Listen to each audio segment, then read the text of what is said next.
రాజన్న సిరిసిల్ల జిల్లా కొనరావుపేట మండలం బావుసాయిపేట గ్రామంలో జరిగిన బోనాల ఉత్సవాలు వివాదానికి దారితీశాయి. గ్రామంలో ఎల్లమ్మ బోనాలు నిర్వహించారు. ఈ సందర్భంగా ఎల్లమ్మ బోనాల ఊరేగింపులో కురుమ కళాకారులు పాల్గొన్నారు. ఈ ఊరేగింపులో గ్రామంలోని బస్టాండ్లో ఉన్న అంబేద్కర్ విగ్రహం వద్దకు చేరుకున్నగా కురుమ కళాకారులు అంబేద్కర్ విగ్రహం పైకి మద్యం బాటిళ్లతో నృత్యాలు చేశారు.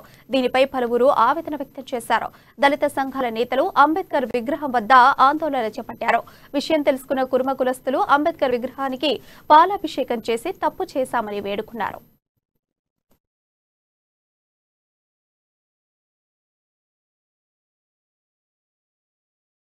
నిన్న ఆ వేషధారణ వేసుకున్నటువంటి గొల్లకుర్మ సోదరులు తాగిన మత్తులో అంబేద్కర్ గారి విగ్రహం పైకెక్కి బీర్లు తాగుతుంటూ డాన్సులు చేయడం జరిగింది.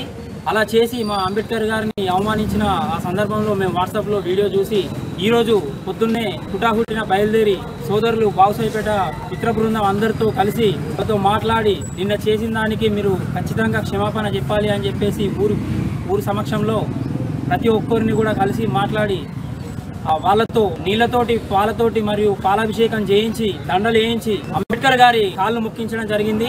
నిన్న తప్పు చేసిన వాళ్ళే కాకుండా ఈ బావుసాయిపేటకు చెందిన ఈ కార్యక్రమం నిర్వహించినటువంటి కార్యవర్గ సభ్యులు కూడా క్షమాపణ చెప్పడం జరిగింది.